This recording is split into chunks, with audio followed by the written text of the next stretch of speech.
बायको आपल्या करताय की ती जगाला दाखवण्या करताय? संस्कृतीचा पारबट्ट्या बोर्ड. आमच्या इथं प्री वेडिंग झालं, लग्न ठरलेलं, प्री वेडिंग झालं आणि बोलण्यातून त्या मुलाचं आणि त्या मुलीचं काहीतरी फिसकटलं.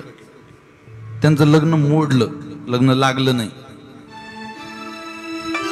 मग त्या मुलीचं दुसऱ्या ठिकाणी लग्न जोडवलं, ते लग्न लागलं, ती मुलगी नांदायला गेली, पण या मुलाचं लग्न जुळत नव्हतं. त्यानं प्री वेडिंग फोटो शूट केलेले होते त्या मुलीचे, त्याच्या सोबतचे त्या मुलीचे सगळे फोटोज तिच्या नवऱ्याला पाठवले. ते लग्न मोडलं. आता ती मुलगी बापाच्या घरी. या प्री वेडिंग न जर एखाद्या माऊलीचा प्रपंच उद्ध्वस्त होत असेल, आपल्या लेकीबाईचं जीवन, तिला अडचणीला सामोरं जावं लागत असेल, तर का हट्ट करता या गोष्टीचा? निदान बापांनी तर आवर घाला, की बापांची ताकद राहिली नाही पोराला काही विचारायची? कष्ट तुमचे, प्रॉपर्टी तुमची, मेहनत तुमची, इज्जत सन्मान लोक तुमच्या पोराकडे पाहून नाही येतो लग्नाला तुमच्या घरी, तुमच्या तोंडाकडे पाहून लग्नाला येतात. 25 वर्षाचं कार्ट, ज्याला संबंध जोपासता येत नाही, त्याला काय अक्कलेचा भाग आहे? त्यानं गोळा केला हा समाज. तुम्ही गोळा केलाय आयुष्यभर चांगलं जगून मधमाशी सारखा, त्याला काय अक्कल आहे? तुम्ही मधमाशी सारखं गोळा केलेलं हे भांडवल, गोळा केलेली सोन्यासारखी माणसं, हे चुकीच्या नालायक लोकांच्या नादाला लागून ही माणसं गमावता. तर म्हणा ताकदीनं बापानं बापाचं अस्तित्व टिकवण्याचा प्रयत्न करा. जो बाप पोराचं सहन करतो, त्या बापाचं म्हातारपण सुरू झालं की कुटुंबाची अधोगती दिसायला सुरुवात होते. पोराचं सहन करू नये बापाने. खाण्यापिण्याचा लाड, तुमच्या पोराला आयफोन घेऊन द्या, भारीत भारी गाडी द्या, भारीत भारी 4 व्हीलर द्या, सोनं नाणं घालायला द्या,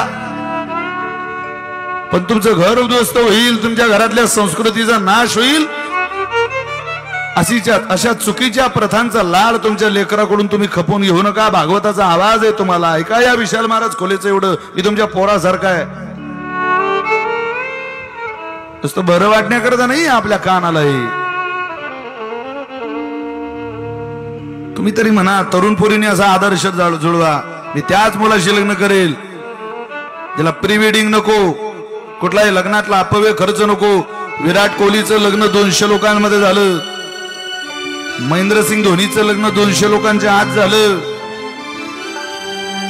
तुम्हाला मला काय उताला इतका पैशाचा? त्या लोकांचा पैसा सेकंदावर मिळवला जातो, सेकंदाला कमाई आहे. आपला बाप महिनाभर जॉब करतो कंपनीत, तेव्हा कुठं 30 तारखेला पगाराची पत्रिका घरी येते.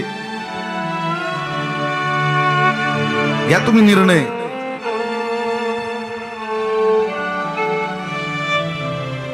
मुलींनी जर घेतला एका पातळावर सडा सारवण करून महिलांनी प्रपंच सांभाळला. तुमच्या आईला विचारा बरं, होतं का प्री वेडिंग? होता का बँड, मोतिका, इतकी भारी चप्पल, इतका मोठा घागरा, इतक्या वस्तू, इतक्या? आता नवरीला सजवायला एक बाई असते आणि नवरीच्या आईला सजवायला एक बाई असते.